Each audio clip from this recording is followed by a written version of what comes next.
kelas Quarter Institute. Kelas ini diadakan untuk menjadi jembatan buat teman-teman yang berkeinginan untuk misalnya melanjutkan studi ke universitas di luar negeri. Kami ingin menjadi jembatan, ingin menjadi platform untuk menghubungkan keinginan teman-teman untuk studi lanjut di luar negeri. Seperti itu, hari ini kami kedatangan seorang yang spesial, Kang Reza Fahrizal.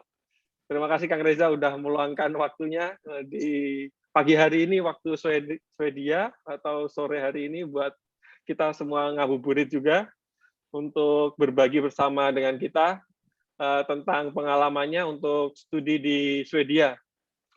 Sebagai informasi, Kang Reza ini dari S2 sampai sekarang S3 studinya di Swedia. Dan hebatnya lagi, semuanya dibiayai ya Kang ya. Luar biasa sekali ini. Oke. Halo Kang Eja, selamat pagi. Pagi teman-teman. Terus senang berada di sini untuk cerita-cerita sedikit tentang non jauh di sini malah. Ya. Di tengah-tengah puasa 18 jam ya ini ya kalau di Swedia ya. 18 jam, insya Allah. Mungkin kita bakal mulai dari kenalan-kenalan karena katanya tak kenal maka tak sayang nih. Mungkin Kang Eja bisa ceritain nih sedikit tentang misalnya studinya di sana tentang apa dan kenapa sih kok akhirnya milihnya dulu di Swedia seperti itu. Silakan Kang.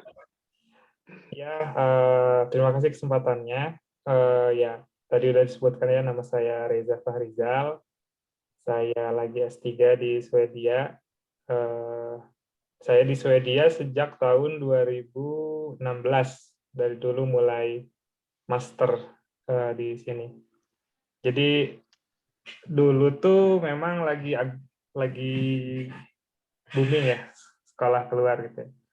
Terus ya untuk mengembangkan diri juga kan ya. Jadi saya memang setelah lulus sempat bekerja 1 tahun, maksudnya lulus S1 di tahun 2015, menyempatkan kerja lalu tapi sambil kerja sambil nyari-nyari S2.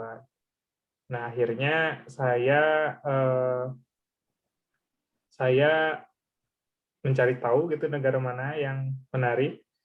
Dan saat itu saya sudah menikah dengan anak lagi di perut gitu.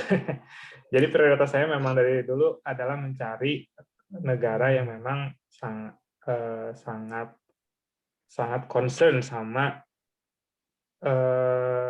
work life balance gitu ya, sama keluarga. Inginnya inginnya sekolah juga. Jadi saya sama istri sama-sama apply ke Swedia. Waktu itu istri dapatnya di Stockholm University, saya di Uppsala University mengambil jurusan renewable energy. Lalu 2 tahun sekolah di situ gitu ya, terus punya anak kedua juga. Jadi by the end of di akhir studi saya udah punya anak 2. Nah, terus kok betah ya gitu ya di Swedia gitu. Sekolah anak-anak terjangkau, maksudnya bukan sekolah ya, daycare gitu ya. Kalau daycare kan di negara itu bisa sampai habis setengah beasiswa, 1 beasiswa gitu. Kalau di Swedia untuk student malah gratis. Terus ya begitulah, banyak kayak gitu. Nanti saya ceritain ya tentang bagaimana, apalagi ketika kita udah jadi mahasiswa S3 itu benefitnya lebih banyak lagi. Nah, akhirnya saya juga apply S3, terus ya alhamdulillah dapat di kampus yang sama, di lab yang sama, supervisornya sama jadi tentang sinergi mobil listrik dan solar energi surya. Kalau lebih spesifik ya arah mana aja. Saya dulu S2 dari LPDP. Nah, kalau S3 ini sistemnya itu open position. Jadi kita memang dianggap sebagai pekerja gitu ya, bukan pelajar. Tapi memang status di masyarakat itu setengah pelajar, setengah pekerja. Tapi kita diperlakukan sebagai pekerja dengan ya work masuk kantor dari jam 9 sampai jam 5 gitu. Terus paid, ada hari libur, terus cuti 30 hari setahun, enggak, ya 30 hari. 30 hari setahun. Belum termasuk Sabtu Minggu ya itu. Jadi lumayan lah buat pulang ke Indonesia. Terus kita harus digaji selayaknya pekerja gitu ya. Dan kita bayar pajak. Ya, memang lumayan ya, sampai 25-30% gitu.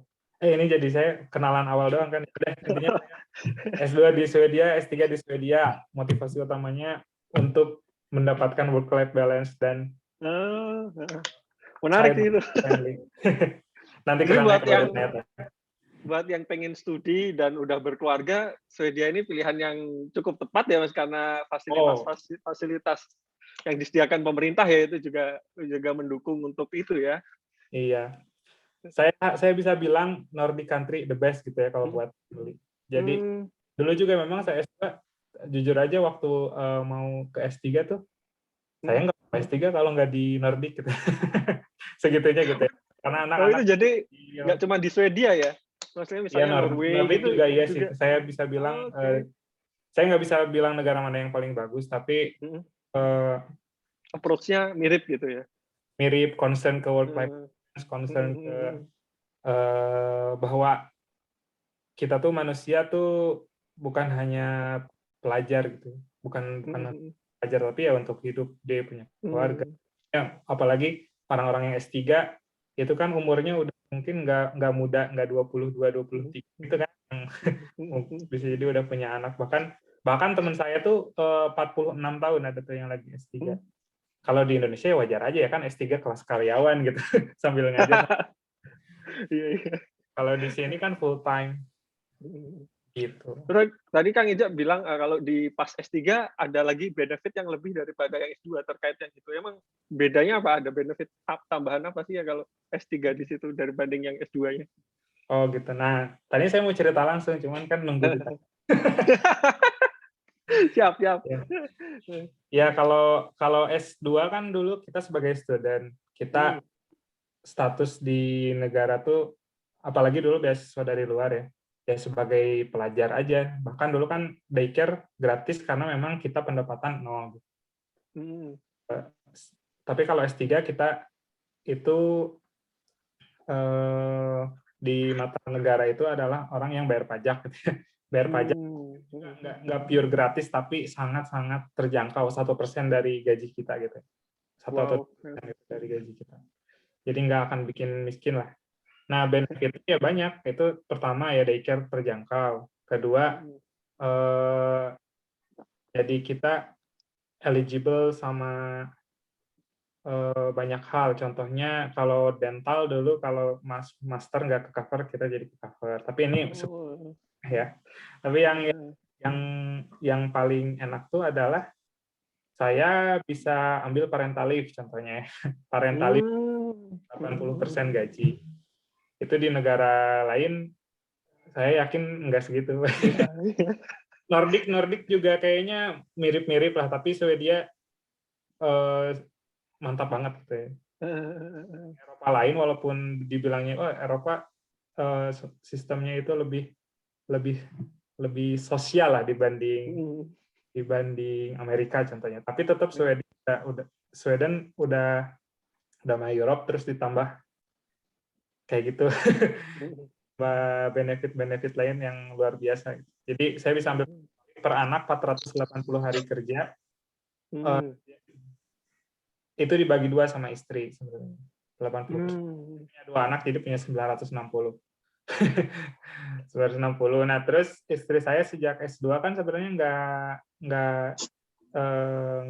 nggak bekerja terus nggak sekolah lagi juga, jadi fokus di dulu sebenarnya sambil menunggu opportunity, tapi ya tetap bisa dibayar dengan parental leave itu walaupun nggak sebesar gaji saya misalnya. Jadi istri saya bisa sampai dapat segitulah.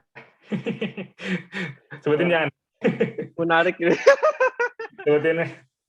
Boleh. Ya intinya istri saya digaji negara untuk ngurus anak. Luar biasa. 960 hari gitu. Nah sekarang belum habis sebenarnya, cuman kita tahan dulu lah, siapa tahu saya di akhir mau ngambil gitu kan kalau saya ngambil. Jadi begitu. Karena istri saya, ini benefit ketiga juga itu spouse sekolah gratis Oh S2. iya, wow. Jadi kalau kita sebagai orang yang bayar pajak, istri kita, yang maksudnya family kita itu eligible untuk benefit-benefit yang didapat oleh orang Swedia. Salah satunya ya kalau master gratis gitu. Jadi misalnya teman-teman yang mau S3 belum punya pasangan gitu, terus bilang mas kawinnya SPP di Swedia gitu, alah padahal mah gratis. Mantap ya. Itu kurang lebih kan kalau kita bayar sendiri dirupiahin mah 2 tahun mungkin berapa ya, 700 juta kali ya. Nah, bisa sangat ya itu sangat beneficial buat kita sebagai family gitu, nggak cuma kita sebagai orang. Terus ditambah lagi cuma benefit yang materialistik ya, tapi kalau kita lihat culture juga memang di sini itu apa ya, the way of life-nya tuh lagom, ada istilah lagom. Lagom itu ya not too much, not too little. Orang nggak suka, bukan nggak suka sih, cuman kayak terheran-heran sama orang yang kerja sampai sampai malam banget gitu. Work life balance yang sangat di highlight. Supervisor kita itu justru mengencourage kita untuk work life balance. Tapi memang kalau saya lihat orang sini tuh ya kerjanya santai tercapai gitu, walaupun santai. Saya jam 9 nih masuk, terus sampai jam 12. Habis itu kita makan siang, chit chat. Terus jam 1 sampai jam 3. Nah jam 3 sampai sore tuh Vika, biasanya Vika tuh ngopi, ngobrol-ngobrol. Vika mulu kan di sini tuh orang-orang. Nggak ada lembur-lembur di lab gitu, Kang, berarti? Kenapa? Lembur-lembur di lab gitu ada nggak? Lembur-lembur di lab, kalau saya sih nggak pernah ya. Sampai sekarang hampir selalu jam 5.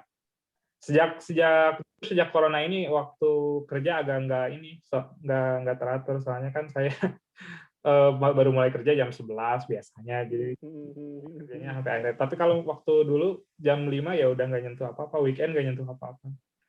Tapi nggak bisa bicara itu untuk semua bidang ya, karena mungkin ada bidang lab, terus labnya ngantri, ada slotnya di luar jam kerja, ya mungkin ada aja orang yang kerja. Ya teman-teman saya misalnya dari India, biasanya mereka nginep di lab soalnya labnya kosongnya jam segitu gitu, tapi siang nggak masuk gitu. Ada aja yang kayak gitu. Shift malam ya jadinya. Shift malam. Jadi satpam. Menarik banget. Kalau misalnya buat anak juga dapat fasilitas sekolah gratis gitu ya? Oh iya, kalau anak, tadi kan kalau anak di bawah umur ya, maksudnya belum sekolah SD, masuknya kan preschool. Kalau preschool, in comparison to negara-negara lain, itu sangat terjangkau, 2% gaji. Soalnya teman saya di Belanda itu, mereka bisa nitipin anak tuh habis 1.000 euroan. Kalau di sini saya paling 100 euro 2 anak. Kayaknya lebih murah dari di Jakarta, di Indonesia deh. Kayaknya lebih murah dari Jakarta. Karena itu sebenarnya biaya itu ya memang begitu, sekitar 1.000 euro. Tapi kan di cover pajak gitu. Jadi sebenarnya pajak segitu, tapi saya dapat benefit jauh lebih banyak. Ya itulah equality. Kalau saya sebagai yang sangat kaya di sini pasti mungkin agak misu-misu karena harus bayar pajaknya lebih tinggi lagi. Tapi kalau saya yang pas-pasan gitu dengan cuma 1% ya.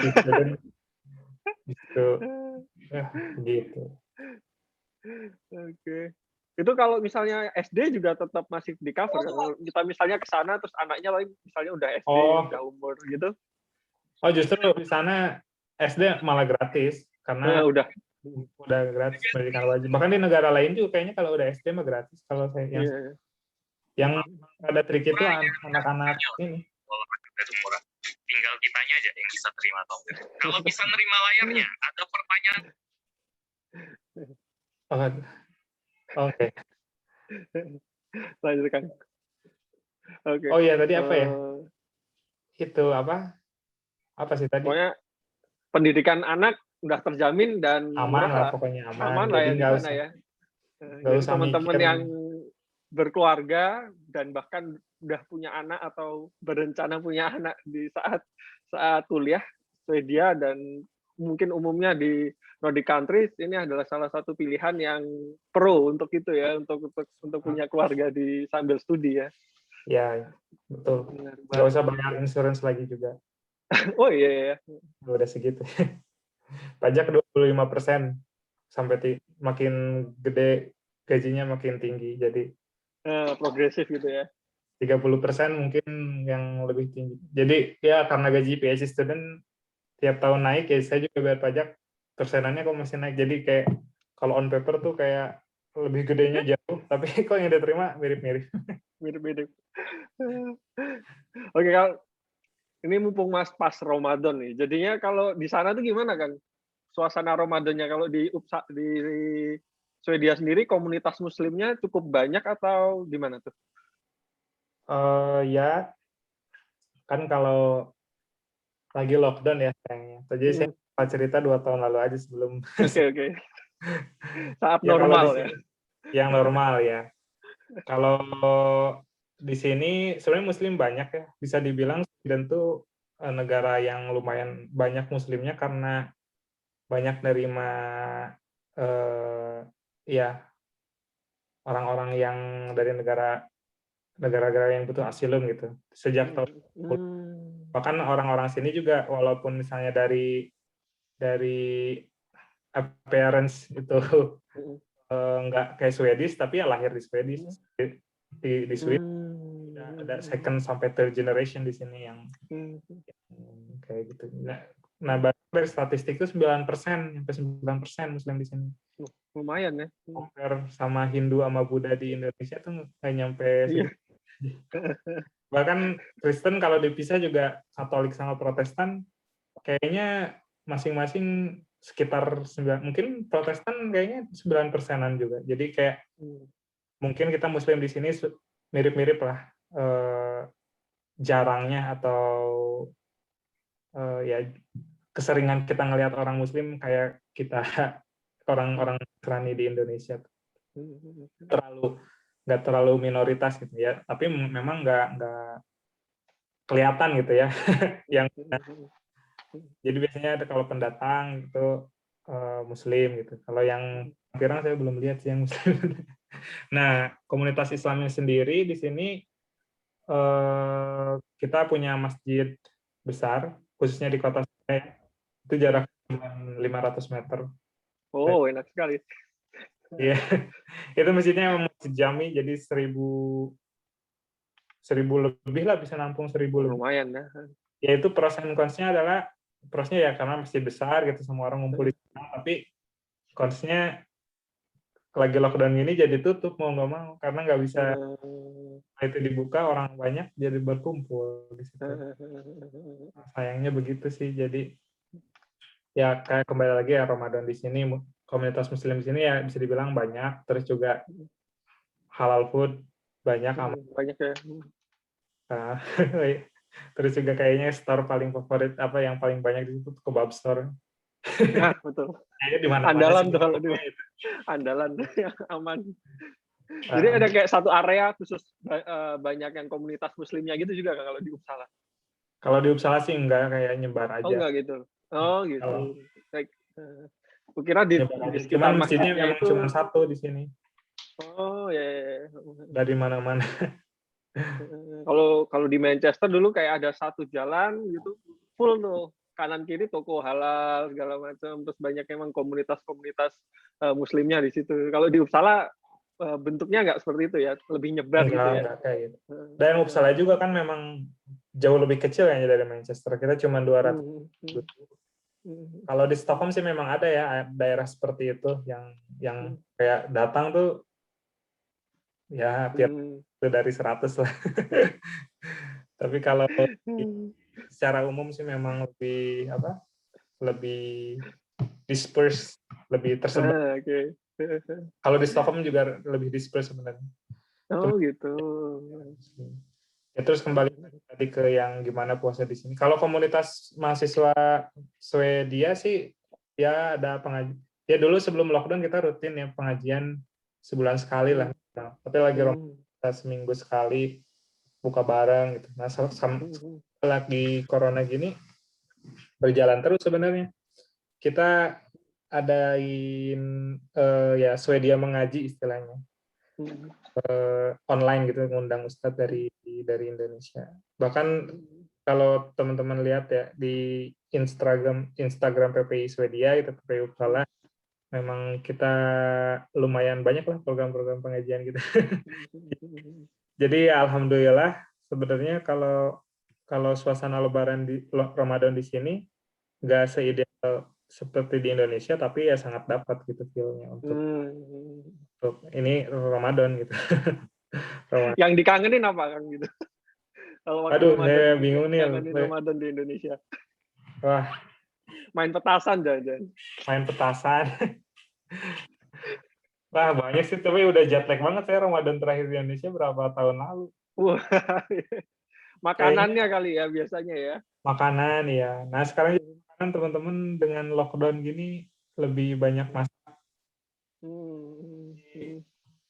Sebenarnya ya beda lah, tapi kalau makanan teman-teman suka bisa pada orang itu masak-masak Indonesia lumayan lah. Jadi yang di ya keluarga sebenarnya. Terakhir mudik berarti kapan, Kang? Terakhir Lebaran di Indonesia 2018. Oh, ya. Pulang ke Indonesia tuh pas kerja lagi enggak. Pas Lebaran ya. Oke. Enggak 2019 enggak pas Lebaran, 2020 ya kemarin enggak pas Lebaran. 2021 belum pulang. Jadi, udah agak lama banget ya. Di Indonesia juga sekarang nggak bisa mudik. Apa coba yang? Iya. Sama aja ya, mau di sana mau di sini ya tetap di rumah ya akhirnya. Menarik banget. Jadi ternyata kalau di Swedia khususnya misalnya di Uppsala ini memang komunitas muslimnya juga lumayan banyak dan PPI-nya juga cukup aktif ya untuk menyelenggarakan kegiatan-kegiatan yang terkait keagamaan. Jadi suasana Ramadannya masih dapat ya. Dapat, insya Allah. Tiap subuh tuh kajian subuh. Oh ya, luar biasa. Justru dengan ada corona gini malah lebih ini ya. Iya. Lebih mudah gitu ya, tinggal bangun, nyalain. Kalau virtual online juga lebih ini ya, lebih mudah ya. Tiduran aja.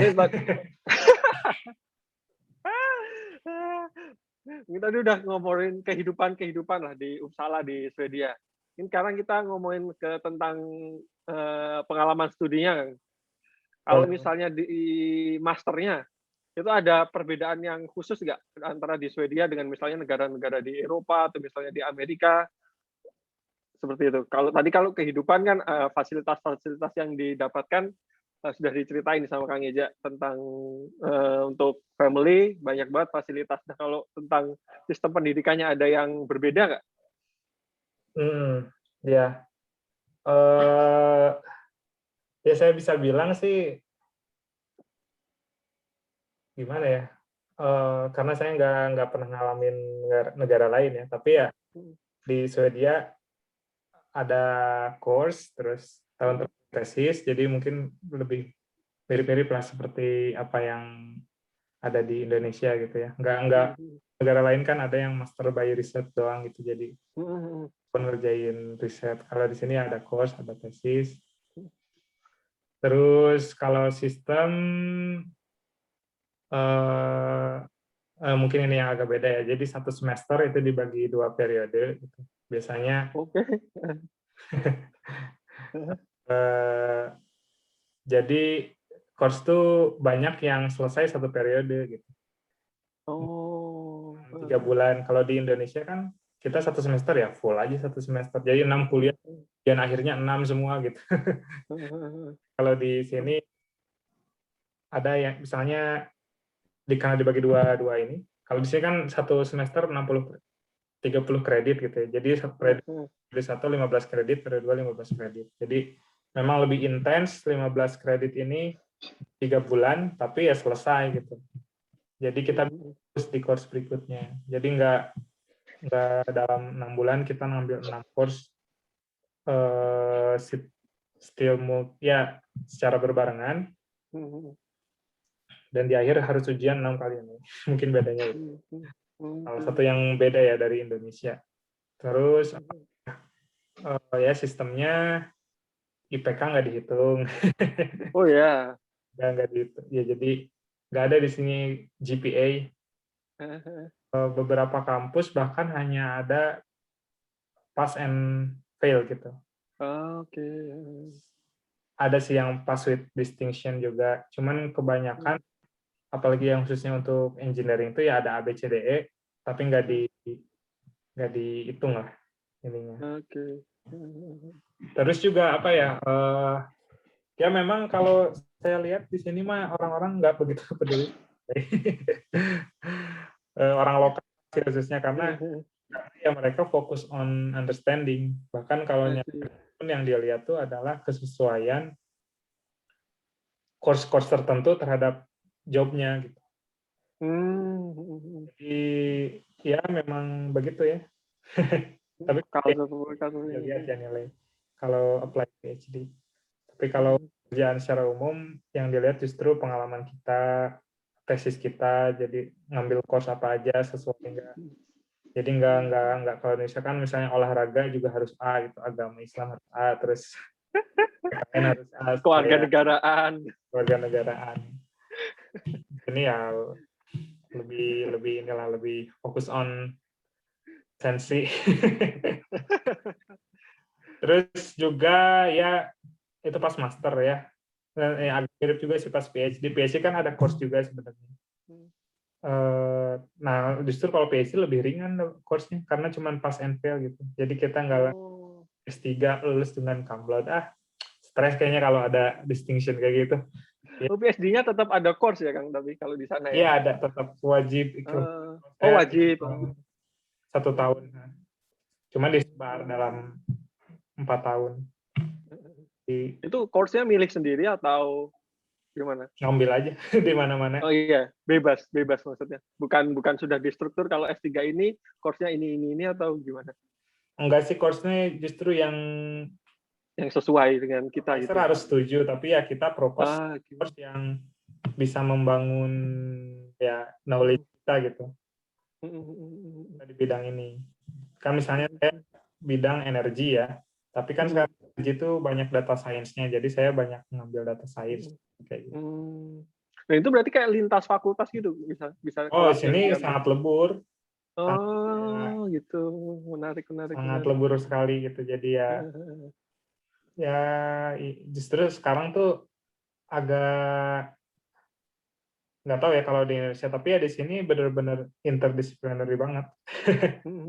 Menarik tuh. Cuman elektro tuh yang ngurusin hukum ampere aja terus sampai kapan? Sama dan I kali R mulu ya. Jadi nah, ternyata yang bisa itu ya, multidisiplin ya, enak juga. Itu kalau misalnya ngambil kelasnya, misalnya data science, misalnya itu kan beda fakultas ya, atau beda fakultas. Itu ada kayak persyaratannya atau emang cuma butuh approval atau gimana sih prosesnya kalau di sana untuk milih multidisiplin gitu? Maksudnya ambil course-nya? Maksudnya apakah ada syaratnya kalau mau masuk yang kelas di fakultas ini ada syarat tertentu, fakultas ini ada syarat tertentu, atau emang cuma butuh approval dari supervisor terus ya udah kita bisa masuk gitu? Ya approval supervisor dan course koordinatornya sih.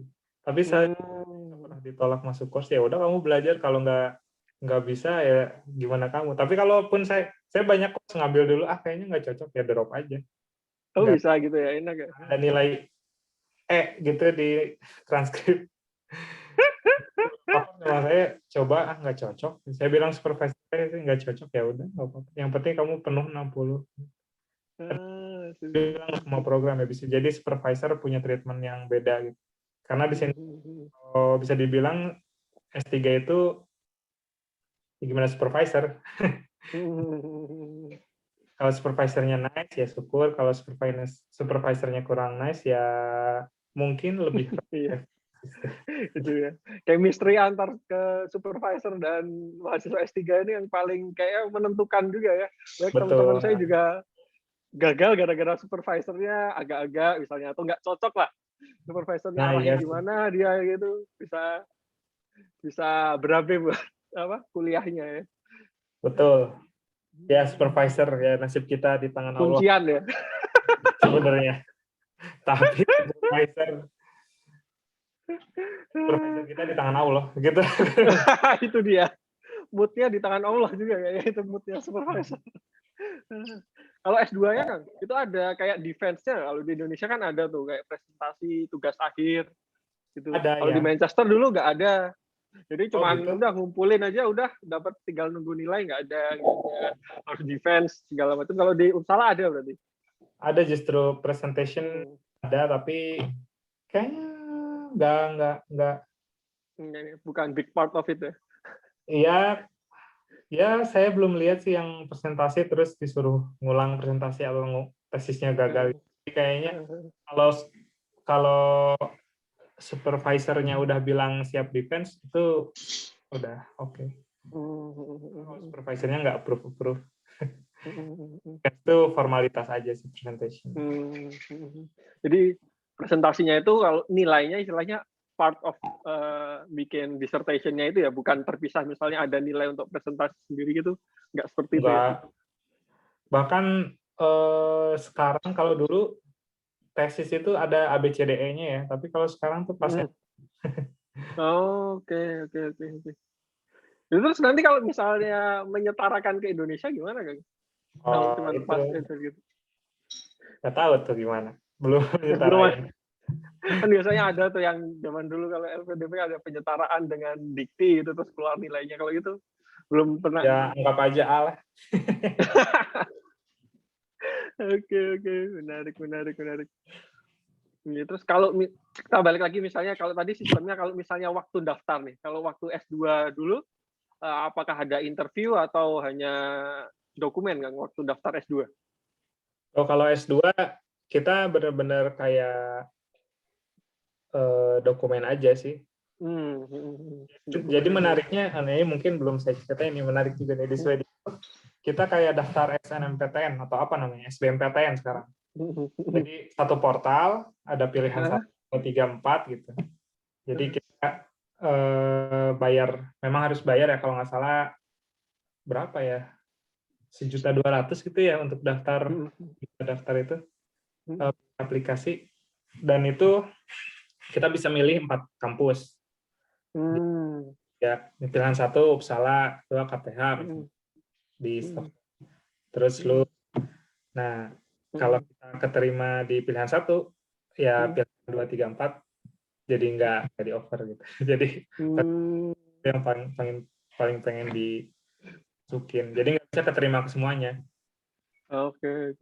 Terus SBMPTN tapi tanpa tes ya? Iya, tanpa tes. Tapi tanpa tes. Jadi cuma ngenilai dokumen, CV, motive letter. Bisa juga pilihan 1-nya ada waiting list gitu kalau di sini.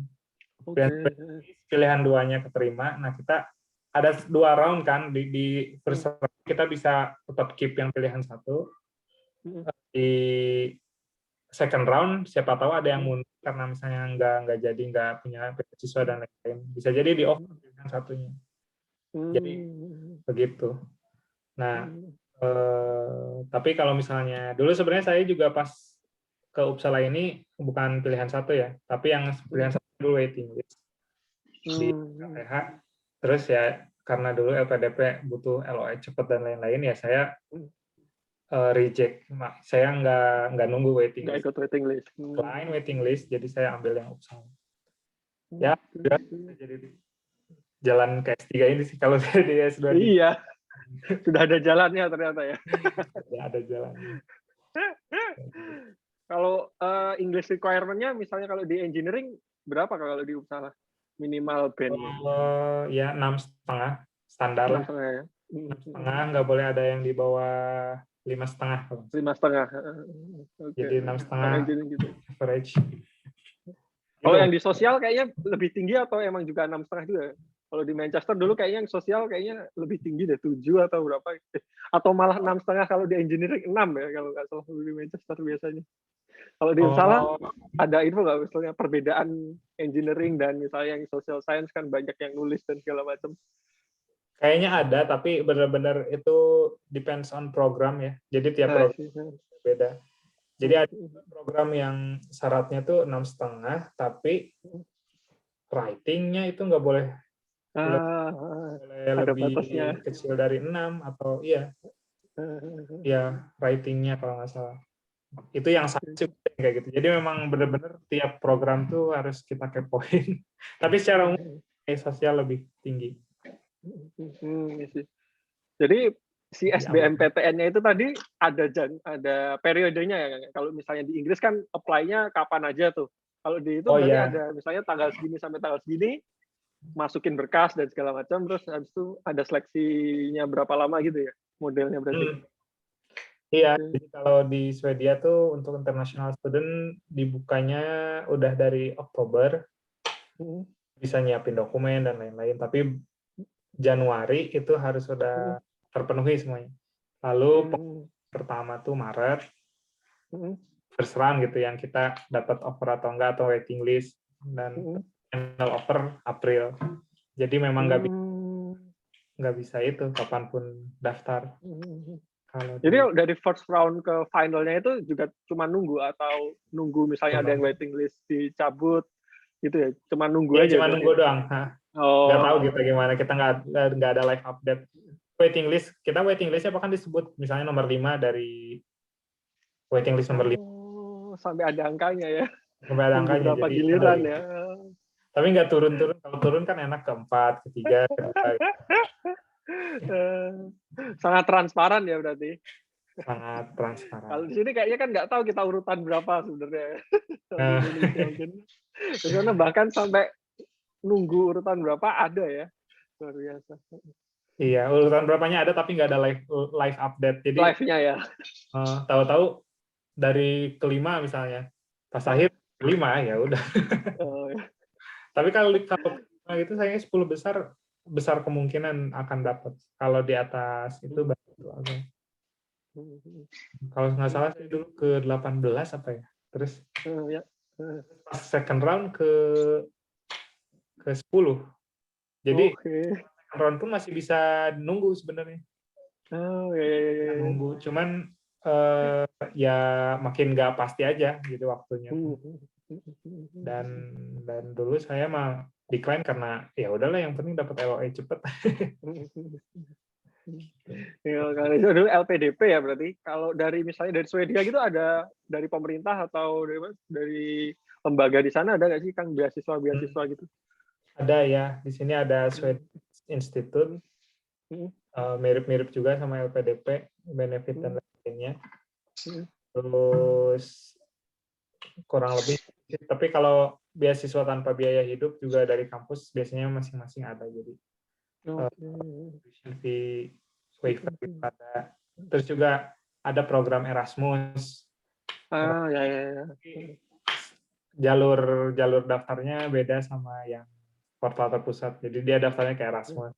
Dan itu tahun pertama di Swedia, tahun kedua di negara lain, atau tahun pertama di negara lain, tahun kedua di Swedia. Jadi cuma setahun di Swedia. Nah, itu paling ya, kebanyakan. Sama beasiswa orang tua. Beasiswa BI ya, Bapak Ibu ya. Bapak Ibu itu paling enak tuh. Sudah terjamin Kalau masa depan. Bapak nggak Ibu perlu ya. takut nggak lulus suruh balikin duit ya. Ini mayoritas kalau misalnya yang beasiswa LPDP terus 3 itu ya beasiswa LPDP terus Swedish Institute sama Erasmus itu ya kebanyakan kalau misalnya orang Indonesia ke Swedia. Okay. Kayaknya hampir nggak ada beasiswa lain yang saya tahu. Pilihan. Tapi yang paling umum itu sih berarti ya, yang paling umum. 3 itu. Jarang yang ngambil langsung dari kampusnya, itu agak jarang ya. Oke. Jadi kalau yang S2 itu, kalau S3 dulu proses daftarnya gimana Kang dulu S3? Oh, itu daftarnya ya kalau di Swedia tuh daftar S3 tuh kebalikan dari master, justru bisa kapan aja. Oke. Tapi bisa kapan aja ya, tergantung ada open position atau enggak. Jadi ya rajin lihat portal atau enggak subscribe weekly. Ya, saya dulu sih subscribe yang ini weekly vacancy. Jadi tiap minggu atau apa ada email ke saya, ada open position apa. Nah, terus karena kerja ya jadi maksudnya karena ini sama kayak kerja ya proses seleksinya sama kayak kerja, kita ngirim CV dan terus diundang interview, habis interview baru deh di invite atau enggak. Nah memang agak nggak kayak di negara lain yang mungkin kita bisa bebas nentuin topik ya di sini karena yang itu adalah supervisor kita ikut project mereka gitu. Walaupun ruang eksplorasinya sangat luas ya, tapi topiknya itu gitu. Nggak bisa kita milih misalnya pengen studi kasus khusus Indonesia gitu. Nggak bisa ya. Sebenarnya bisa-bisa aja sih kalau ada yang cocok projectnya ya. Ada yang cocok project. Banyak juga kok yang nggak bisa dibilang banyak sih. Tapi di KTH tuh udah beberapa PhD student ya studi kasusnya Indonesia kerja sama UGM. Saya apa ya bio apa gitu refinery tentang energi. Bio refinery gitu. Juga yang kayak gitu. Ya. Nah, terus juga bisa dibilang lebih kompetitif ya karena dengan satu lowongan itu yang daftar bisa 100 gitu. Kalau misalnya secara umum kan yang penting di negara lain banyak yang oh ya kamu tertarik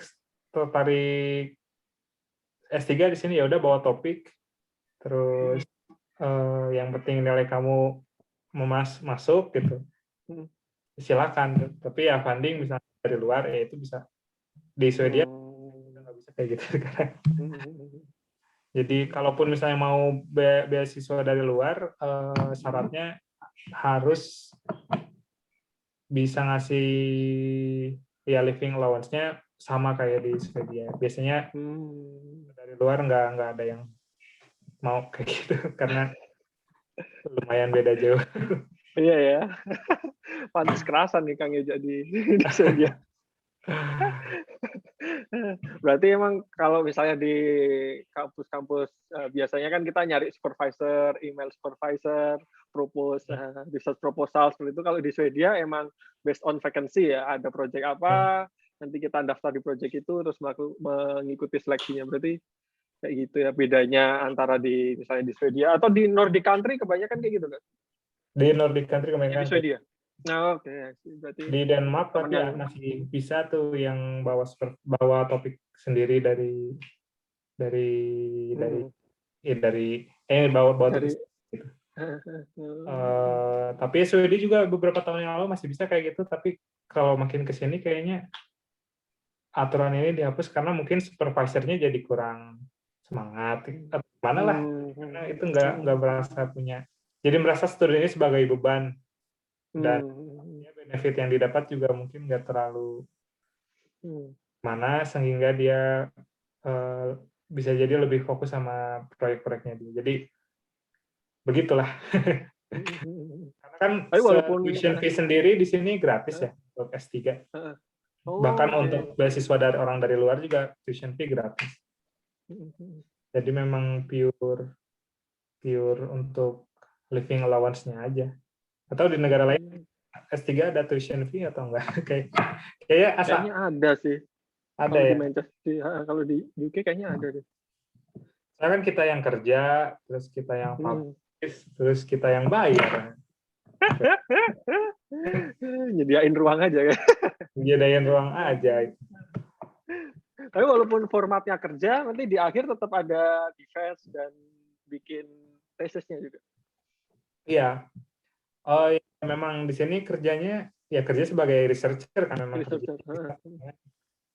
Kita 5 tahun dapat gelar gitu kurang lebih. Kan di luar itu juga kita memang ada kewajiban ngajar sih. Misalnya kalau saya tuh 10-20%. Jadi kalau studinya tuh 4 tahun, jadi saya bisa extend sampai 4,5 atau 5 tahun karena saya juga sambil ngajar. Tapi ya kita kerja mainly sebagai researcher. Karena ya siapa yang dapat benefit dengan kita menghasilkan riset yang bagus ya universitas itu. Universitasnya. Kalau kita yang malah bayar itu enak banget. Apa yang university provide ya mungkin supervisornya jadinya digaji dari biaya tuition fee itu ya tapi secara di sini nggak kayak gitu. Karena supervisor ya gajinya udah tetap gitu. Mau dapat berapa student juga. Oh iya. Nah, tapi formatnya misalnya kan kalau di Inggris tuh kayak tahun pertama S3 tuh kayak literatur review terus tentang literatur review-nya gitu. Kalau di Swedia apakah liquid tergantung project-nya apa tetap misalnya tahun pertama itu lebih ke literatur review terus baru tahun-tahun berikutnya lebih dalam di project-nya gitu kan? Untuk tergantung supervisor. Oh gitu. Memang supervisor punya standar yang beda, tapi secara umum sih syaratnya kalau engineering itu biasanya 4 jurnal paper publikasi paper. Terus kalau KPI-nya itu ya. cuma 1 cukup. Biologi juga mungkin 1 cukup. Cuman kalau dan itu ya bisa dibilang nggak saklek tahun pertama harus ngapain gitu, yang penting progres lah. Tapi tahun pertama saya memang literatur review sih.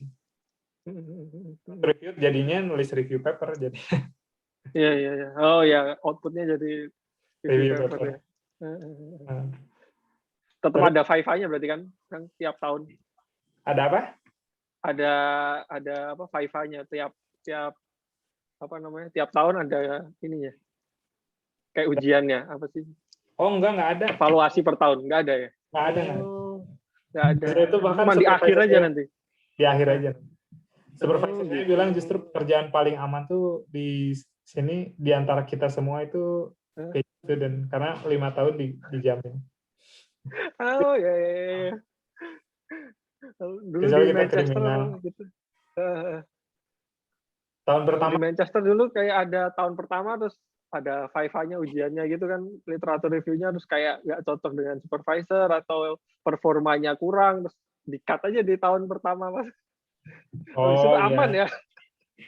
Di sini justru aman ya, tapi kalau kita dari tahun ke tahun ya dievaluasi internal aja. Cuman dari kita nggak perform ya tahun kelima bisa jadi nggak lulus, jadi lebih sakit mungkin ya. Teman saya ada juga tuh, bukan ya kenalan lah, yang studinya udah 5 tahun.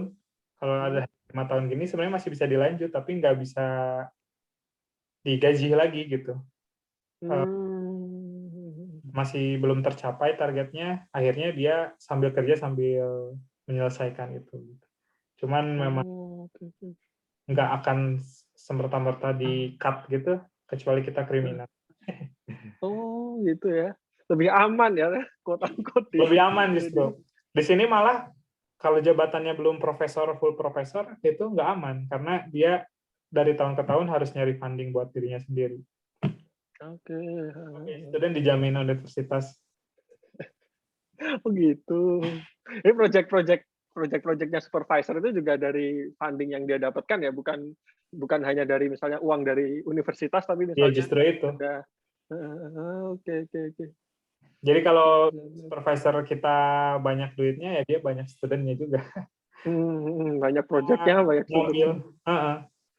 Dia bisa dapat grant berapa triliun, dia menggaji diri sendiri 10 miliar per bulan gitu nggak bisa, karena di sini ada batasan.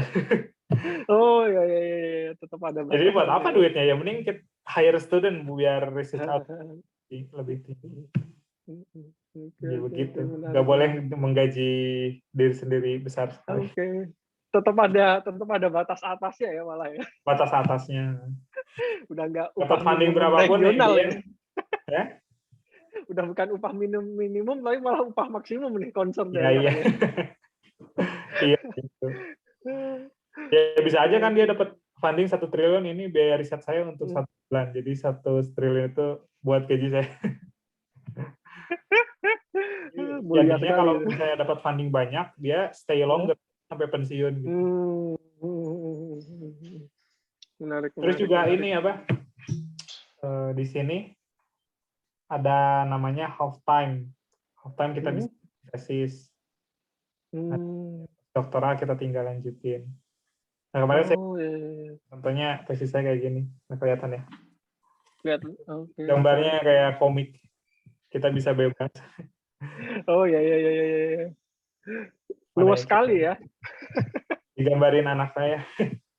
Oke. Kayak gini. Menarik. Itu yang kemarin bisa di-download itu kan sih? Bisa. Iya kan, yang kemarin Kang Eja share kan itu? Iya, betul. Oke. Siap. Komprehensi. Kayak gimana, Mas? Gimana, lanjut. Kenapa? Lanjut. Oh, enggak, biasanya tes itu ya di sini ada yang monokrom itu satu riset, satu tesis, ada yang kumpulan beberapa paper. Yang saya ini kumpulan beberapa paper. Nanti ya di tahun nulis lagi, tapi bisa lanjut dari sini, bahkan kata-katanya juga boleh sama, kecuali memang banyak yang berubah gitu ya. Maksudnya kan pasti akan berubah ya, karena include lebih banyak paper. Secara umum ini udah setengah jadi gitu. Dan format pilihannya itu yang menentukan dari supervisor atau dari mahasiswanya? Format mau yang kumpulan atau yang iya. Itu biasanya dari supervisornya, cuman dari supervisor. Sekarang udah hampir jarang yang monokrom kayaknya. Cuma sains sekali ya, karena kalau riset itu kan time frame-nya tuh cepat gitu. 1 tahun tuh udah ganti gitu. Jadi memang lebih baik ketika kita produce dari tahun ke tahun banyak dan update terus. Balapan lah istilahnya. Kalau ekonomi mungkin kan lebih mikir. Oke. Terus kalau untuk visanya berarti walaupun formatnya kerja tetap visa student atau visa kerja kayak gitu kalau di Sweden? Visanya visa student. Oke. Untuk saya visa student tapi spouse bisa kerja justru. Oh gitu. Nah, justru spouse ya walaupun istri saya sekarang nggak kerja ya. Malah istrinya mau second master ini mumpung masternya gratis. Masternya gratis. Ya, lah. Tapi ya begitu statusnya memang visanya bisa student. Karena kita nggak bisa nyari kerja juga kan kita kerjanya di kampus lah. Universitas. Kalau dikasih visa kerja kita quit student terus kerja. Mungkin kayak gitu yang minimalisir. Tapi kalau spouse bebas aja. Oke. Siap. Enak banget. Terus apa lagi ya? Terus kalau apa namanya, evaluasinya, tapi tetap per apa kan, per tahun atau evaluasinya misalnya ada tahun ini paper atau dalam 5 tahun itu paper misalnya 4 ya tadi syaratnya. Itu pokoknya tercapai dalam 5 tahun atau per tahun ada targetnya? Atau dievaluasinya gimana sih kalau bisa dia? Ya ada ini sih, ada tiap tahun ada ketemu supervisor, ada update progress gitu, tahun ini udah ngapain aja. Ya, tapi nggak ada reward and punishment secara formal, cuman nggak berprogres, ya siap aja di akhir udah nggak bisa selesai gitu. Cuman kita lihat evaluasi tahun kedua belum publish ya, mungkin supervisor sama studentnya lebih intens lagi lah gimana caranya publish. Atau misalnya ada ya, kalau saya nggak bisa bilang ini untuk semuanya sih, tapi supervisor saya selalu bilang ya seenggaknya setahun adalah yang gitu. Jadi malah enak, ada juga teman saya yang udah dalam 2 tahun udah 4 paper lebih. Nah, terus 2 tahun terakhirnya dia bilang, ya udah kamu doing more risky research aja gitu. Kamu mau intern mau kemana-mana silakan. Bahkan Minimum ya itu requirement-nya udah ya. requirement-nya udah. Saya sendiri sih sekarang kan sekarang udah 3 tahun ya, hampir 3 tahun. Emang udah 3 paper. Jadi satu lagi di bawah santai aja sih jatuhnya sekarang. Less pressure. Salah satu. Nah, emang supervisor juga dulu bilang ya kamu do more risky research aja katanya, yang susah tapi more rewarding gitu. 6 bulan lalu bilang gitu, terus 6 bulan saya nggak publish paper. Sekarang kamu publish. Dikejar-kejar. Sekarang jadi lumayan. Nyantai banget 6 bulan kemarin habis itulah ada ups and downs, tapi ya kalau bisa sih memang lebih stable pace itu mungkin lebih baik lah. Kerja berat di akhir atau kerja berat di awal. Iya. Di akhir sampai di awal. Secara ritme bisa luas tergantung kita, tapi itu lagi tergantung kitanya ya. Kalau kitanya malah terlena, bahaya juga. Iya tuh, betul sekali. Terakhirnya tetap ada defense gitu ya. Ada defense justru di sana yang sangat ditentukan. Bahkan halftime juga ada defense. Cuman kalau halftime itu defense inilah anak bawang. Pasti lulus. Tapi kalau defense akhir itu dievaluasi justru external reviewer. Ada juga kasus yang memang setelah ini lihat tesisnya ternyata nggak oke gitu. Ya, walaupun saya belum pernah ngelihat sendiri ya, tapi ada yang memang nggak dilulusin, akhirnya harus ngulang defense sampai lulus. Tapi itu mungkin enaknya paper nggak monokrom gitu ya. Yang kumpulan paper, kan paper kita udah di review sama expert. Iya. Lebih gampang lulus lah kalau ini. Kecuali kita ditanya hukum Kirchhoff ternyata nggak hafal, kamu mau jadi dokter beneran nggak? Emang ada Kang yang pertanyaan kayak gitu? Ya kalau saya kan yang pertanyaan iseng gitu. Pertanyaannya justru jadinya banyak yang menguji knowledge kita di ini. Tapi ya bidang saya interdisciplinary ya sebenarnya nggak, bahkan departemennya ini environmental, built environment itu tuh kayak teknik sipil dan planologi gitu. Karena saya mengerti energy system planning in city. Ya kalau ditanya planologi ya nggak ngerti. Tapi kalau ditanya elektro juga, ya saya kan bukan di elektro Main dua kaki. Tapi ya itu ditanya contohnya pertanyaan defense teman saya kemarin ya tentang voltage unbalance, ya harus ngerti sih. Ya, oke. Tentang itulah. Jadi nggak hanya tentang papernya lah ya, tetap ada basic understanding. Di gambar rangkaian, ya kamu mau nempatin TV di mana biar aman, nah itu. Oke, menarik. Oke, yang ini mungkin udah 1 jam. Terima kasih sekali udah sharing. Jadi kalau mau saya ringkas, Swedia ini atau di Nordic itu pilihan yang sangat tepat buat mahasiswa-mahasiswa S2 maupun S3 yang punya family ya, karena memang fasilitasnya sangat mendukung untuk kehidupan bersama keluarga di sana, studi dengan membawa keluarga, insya Allah lah anak dan istri atau spouse-nya terjamin lah pokoknya kalau di sana ya. Insya Allah ya. Terus bisa kalau di S3-nya bisa kesempatan multidisiplin, ngambil course-course dari fakultas lain, dari pendekatan ilmu-ilmu lain, juga sangat fleksibel di Swedia, dan ternyata formatnya berbeda dengan kampus-kampus pada umumnya. Di sana full semuanya kerja ya istilahnya formatnya. Jadi supervisor pun supervisornya berdasarkan project, dia sebagai project leader-nya lah, kita apply as a worker, as a employee di bawah supervisor tersebut. Dan ternyata enaknya lebih stabil di S3-nya dari 5 tahun itu jarang ada yang di-cut di tengah gitu ya.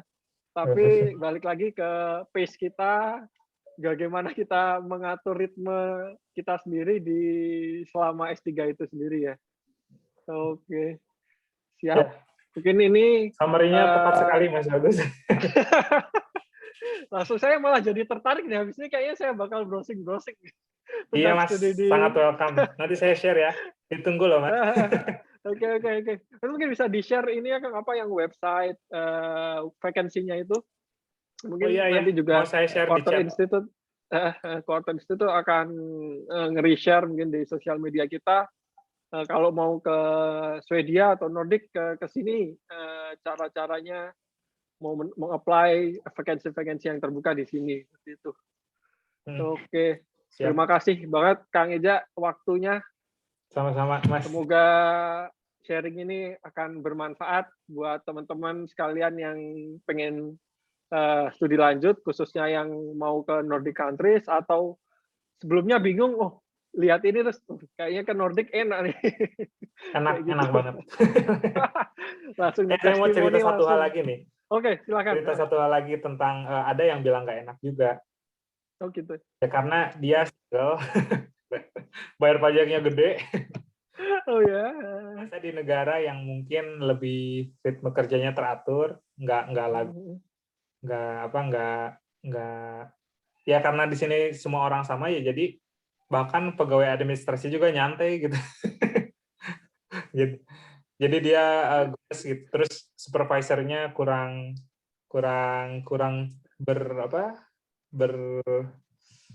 sinkron.